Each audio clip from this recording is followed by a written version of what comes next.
Ada dua dalil utama yang disampaikan pemohon dalam pokok permohonan ini, yaitu menurut pemohon, Johannes Retop pada saat menjabat sebagai PLT Bupati Mimika telah melakukan pelanggaran serius berupa penggantian pejabat 6 bulan sebelum masa penetapan calon tanpa izin Menteri Dalam Negeri. Dalil kedua, pelanggaran serius terhadap pelaksanaan azas pemilu yang luber dan jurdil serta melanggar prinsip one man one vote. Pemohon juga menyampaikan bahwa terdapat 12 distrik yang penggunaan surat suaranya rata-rata mendekati 100%, bahkan konon surat suara cadangan terpakai. Maka kemudian setelah kami coba dalami persoalan ini, ketemulah beberapa fakta-fakta yang kemudian menarik. Pertama, terhadap isu sama tersebut telah dilaporkan ke Bawaslu dan dari klarifikasi terjawab bahwa Johannes Retop pada saat itu bukan Bupati Mimika periode 2019-2024. Fakta hukum yang benar bahwa Johannes Retop adalah wakil Bupati Mimika yang berpasangan dengan Bupati Eltinus Omaleng pada masa jabatan 2019-2024 yang dilantik pada tanggal 6 September dan seterusnya berdasarkan surat keputusan Menteri Dalam Negeri dan seterusnya. Yang pada tanggal 26 sebagai wakil bupati yang oleh Mendagri ditunjuk menjalankan tugas Bupati Mimika yang kedua kalinya terhitung sejak tanggal 24 April 2024 sampai dengan 6 September 2024. Johannes Retop tidak pernah melakukan mutasi pejabat ASN yang beredar dalam bentuk petikan keputusan yang ditandatangani oleh pejabat Sekda Mimika. Ini yang saya kira penting dan fakta ini, petikan keputusan tersebut diterbitkan dengan kode SK 824.3 dan 824.4 yang bukan kode SK produk surat keputusan Bupati Mimika, padahal surat kode keputusan Bupati yang benar adalah kode 82.1 dan 2. Jadi di beberapa calon yang dibatalkan, termasuk yang dibatalkan di beberapa tempat karena kasus ini, saya coba cek, memang kode bupatinya di angka itu. Bahwa yang berikutnya adalah, ada juga fakta kedua yang saya temukan bahwa hasil investigasi tim Inspektorat Pemerintah Provinsi yang diturunkan oleh Kementerian juga menyatakan bahwa tidak ditemukan fakta terjadinya mutasi sebagaimana dilampirkan. Fakta yang ketiga yang coba saya gali, ketemu surat klarifikasi terakhir dari Sekda Pemkab Mimika nomor 800 dan seterusnya tanggal 20 Januari. Poin yang kedua menyatakan petikan surat keputusan 20 Januarinya tahun berapa itu, Pak? 2025. Oke. Ini tidak ada di keterangan ahli karena baru kemarin saya coba elaborasi. Petikan surat keputusan mutasi beberapa ASN tersebut terdapat kekeliruan dan telah dibatalkan dengan SK pembatalan nomor 826 dan seterusnya tanggal 30 Agustus 2024 yang ditandatangani oleh penjabat Sekda. Jadi pembatalan itu tanggal 30 Agustus 2024, tapi surat klarifikasinya 2025 ini karena permintaan calon saya kira. Ya, tapi SK pembatalan itu sudah terjadi pada bulan Agustus. Beliau menjelaskan pada bulan Januari. Itu ditandatangani Sekda. Nanti mungkin alat buktinya ada saya kira itu. Oke, silakan. Yang ditandatangani oleh penjabat Sekda. Ayat 3, bahwa selama masa jabatan PLT Bupati Mimika sejak April 2024 September 2024 menurut beliau tidak pernah dilakukan pelantikan rolling pejabat di lingkungan Pemkab Mimika. Saya kemudian browsing, ada juga fakta menarik. Pada tahun 2016 ada surat edaran Bawaslu yang nomornya 0649 garing K Bawaslu PM 06.00 tanggal 10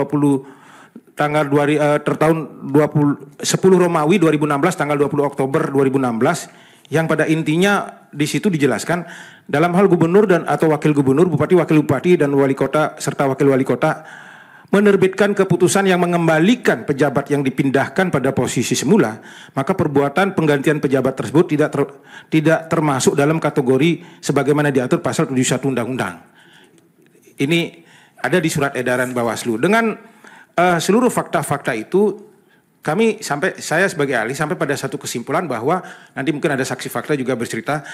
Pertama, SK-nya tidak pernah diterbitkan oleh Bupati karena petikan SK-nya berbeda. Kedua, tidak pernah ada eksekusi dilaksanakan dan proses mutasi itu tidak terjadi. Nah, itu penilaian keahlian saya terhadap kasus yang pertama. Dugaan penggunaan surat suara dalam jumlah besar yang dipergunakan dalam pemilihan Bupati dan Wakil Bupati Kabupaten Mimika telah dilaporkan oleh pemohon. Namun tidak jelas setelah kita baca aturan mana dalam pelaksanaan pemilihan itu yang dilanggar. Kalau orang menggunakan surat suara 100%, pelanggarannya ada di mana gitu. 3, dalil kedua, ini juga tidak menjelaskan pasangan calon yang mana yang diuntungkan atau dirugikan berkaitan dengan penggunaan surat suara yang maksimal tersebut. Sehingga kemudian bisa dikatakan harus didiskualifikasi atau pemungutan suara ulang. 4. Dugaan pelanggaran pada dalil kedua juga tidak jelas menggambarkan dengan alat bukti yang cukup. Setelah kita cek apa yang pelanggaran prosedur dalam pelaksanaan pemungutan suara. Pelanggaran prosedur setiap TPS itu. Kelima, dalam penghitungan jumlah surat suara, pemohon menyatakan bahwa termohon telah menerima kelebihan surat suara cadangan di semua distrik yang dari seharusnya. Jadi ini ada dua versi yang berbeda. Pemohon menyatakan ada kelebihan surat suara. Setelah saya pelajari, ternyata pemohon salah cara menghitungnya. Gitu. Jadi pemohon menghitung surat suara di distrik itu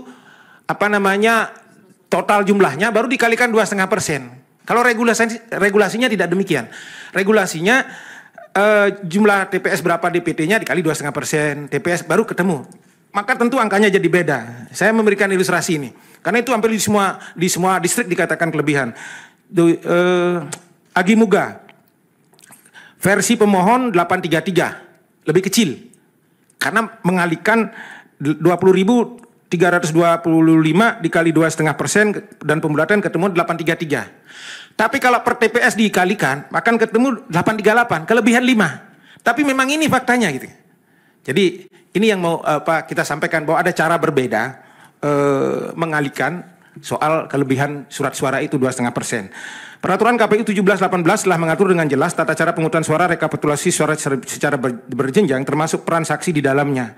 Berdasarkan pencermatan ahli, sejauh rekapitulasi distrik berlangsung dengan lancar, tidak ada catatan keberatan dan kegaduhan yang mempersoalkan soal penggunaan surat-suara yang maksimal itu. Tidak ada. Yang sempat terjadi adalah interupsi malah di 2 DPD yang saya cross check datanya, kemudian menggunakan semacam kesepakatan suara terhadap calon pemohon itu. Yang kita ada 2 distrik terjadi. Sudah 10 menit Pak, tinggal 2 menit. Tinggal 2 menit. Berarti saya melanggar.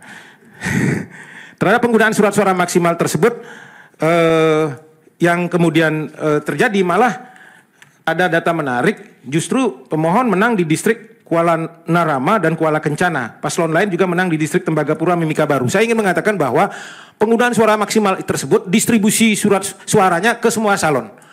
Dan distrik-distrik tertentu justru malah pemohon yang menang, calon yang lain yang menang. Tidak selalu menguntungkan pihak terkait. Saya kira itu penjelasan saya yang ingin saya sampaikan secara keseluruhan.